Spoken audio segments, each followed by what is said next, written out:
introducing to the podcast, we're going to have our college analyst, CJ. He's part of the group Silk City. You see me wear their hoodies on the channel frequently.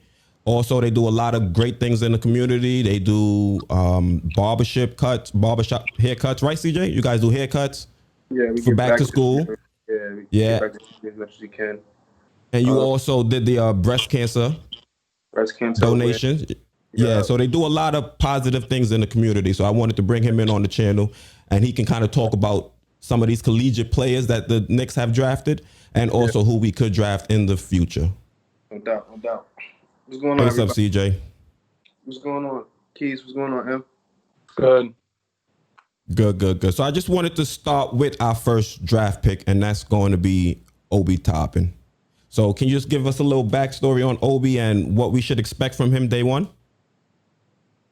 I think we should expect big things from Obi from day one. I mean, I don't expect him to come in and change the franchise immediately, but I expect him to develop nicely. He has a good game, good pro game. He was good in college, especially last year. He definitely got better over his years at Dayton. First time I seen him, he was in Dykeman, little scrawny kid, running up and down the court. He couldn't really do much. He wasn't really aggressive. But then I seen him at Dayton, just develop, get stronger, get bigger. Now he's dunking everything. He can shoot the ball. He can defend. So I'm excited. I'm excited about having Obi in New York, especially since he's a New York kid too. So do you think there'll be any clash with Randall still on the roster? No, I don't think so. I think Obi he'll fit in nicely. I think Randall will still get his shots. You know, we still got a lot of new players and stuff like that. But I think Obi will do his thing. I'm not really concerned about Randall too much because I don't think Randall's a long-term player, and I think Obi is. So I think Obi it'll be a filling out process for Obi, you know, since he's a rookie and whatnot. But I think Obi will be fine. I think he'll be just fine. CJ just get up, start walking. Yeah, no, my son came in the room, and if he's next to me, he's gonna keep attacking the phone, keep trying to. He's gonna hear you guys on the phone, or you're gonna hear his hi. It's gonna be featuring CJ and featuring CJ Jr. Yeah, I had to get up and go messing with him. I had to get up and go messing with him. My fault. So you say Randall's not gonna stunt Obi's growth, but he's gonna take minutes from him. You wouldn't want to see Obi get as many minutes as possible from jump? Yeah, I would like to see that, but I understand like there's a process in the NBA, you know, like unless you're like the number 1 pick or the number 2 pick, most players start right away, but a lot of them don't. You know what I'm saying? So I'm not really tripping about Obi. I think he'll find his way, and like I said, I don't think Randall is a long-term player for the Knicks. I think Randall's just he's here now. I think Obi will learn a lot from him. I think he'll be almost like a vet to Obi. You know, like he'll teach him the ways of the NBA. Teach him. Randall was saying that in his interviews recently. Yeah, so I didn't see the interview, but I think that's how most things go in the NBA. You know what I'm saying? Like, I think it's better for a rookie to come in and learn behind somebody and also play, rather than just being thrown in the fire right away or sitting down on the bench for forever and then playing. I think it's like a combination of both. I think that'll benefit Obi the best. All right, makes sense. Let's see. So when it comes to Obi defensively, there's a lot of questions about how he's going to fit, especially with Tibbs, who's a defensive-minded coach. So do you think that's going to be an issue? No. Like I said before, I don't think Obi, the transition for Obi is really going to be that crazy defensively. I think he can guard maybe 3 to 4 positions, maybe even 5, depending on how big the center is, because you know a lot of people like to play small ball now.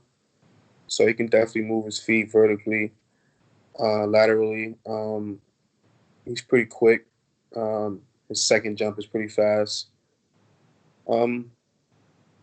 I think he'll be fine. Like especially if he's in a game and they do like a pick and roll or whatever, he can switch. He can switch the screen.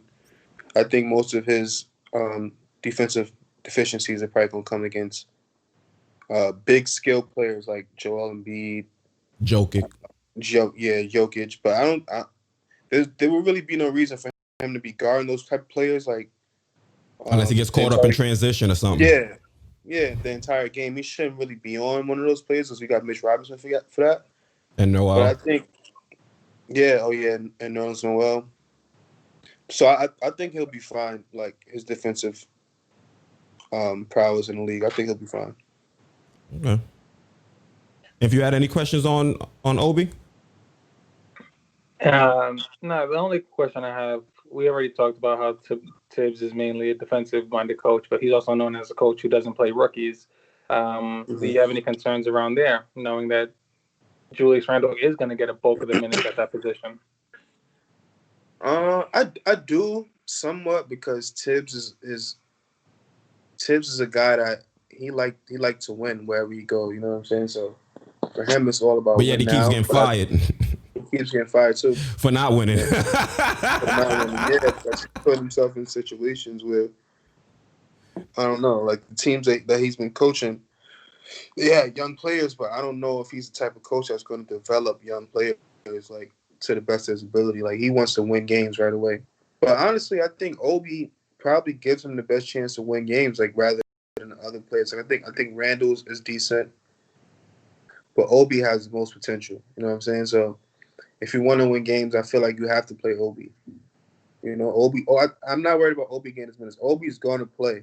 You know, we don't have 45 power forwards like we did last year. You know what I'm saying? So now we got 45 guards, and none of them are point guards. Now we got 45 guards. Yeah. So and that's another thing. So it's not too many players at Obi's position.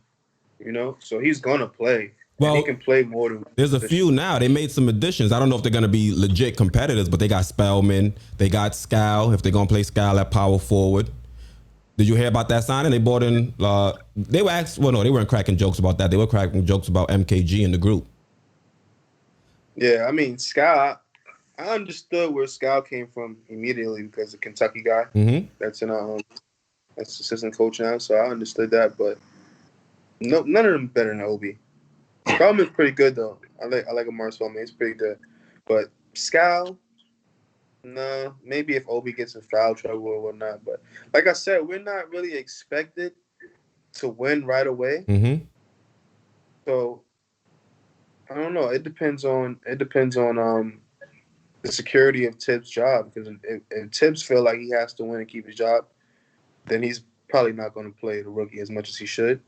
But if Tibbs has some type of security, let him know, like, okay, it's a process, you know. We'll have this amount of years, and we're expecting this over the second and third year. And I think Tibbs will play him. All right, so to wrap up Obi, who do you think is going to end up being the face of the franchise between Obi, RJ, and maybe even if you want to consider Mitch? Well, that's a tough question. I think it only because he's from New York. I think it may be Obi because I think Obi is like he's going to be a fan favorite. He wants to be here. He's a city kid. All he has to do is be a decent player. Like he doesn't even have to be an all-star. And if he is an all-star, like that's all we really needed in New York, like a New York kid to be an all-star in New York. So I think he easily be the franchise player. RJ, he has to show me some type of development. I think RJ can probably be the most complete player out of those three. But if RJ and Obi end up being on the same level, the franchise still belong to Obi because Obi's from here. You know what I'm saying? The city gonna have that loyalty to somebody that's from here. Yeah, the city's gonna have that loyalty for him because he's from here. And even at his draft interview, he said he wanted to be here. He was crying. He was so happy to be here. Often you see so many players that want to come to New York now. So yeah, DSJ didn't want to come to New York. He was like, "Don't draft me," and he still ended up here anyway. Yeah, you know what I'm saying? So I think it'll always be Obi, just for that simple fact. off.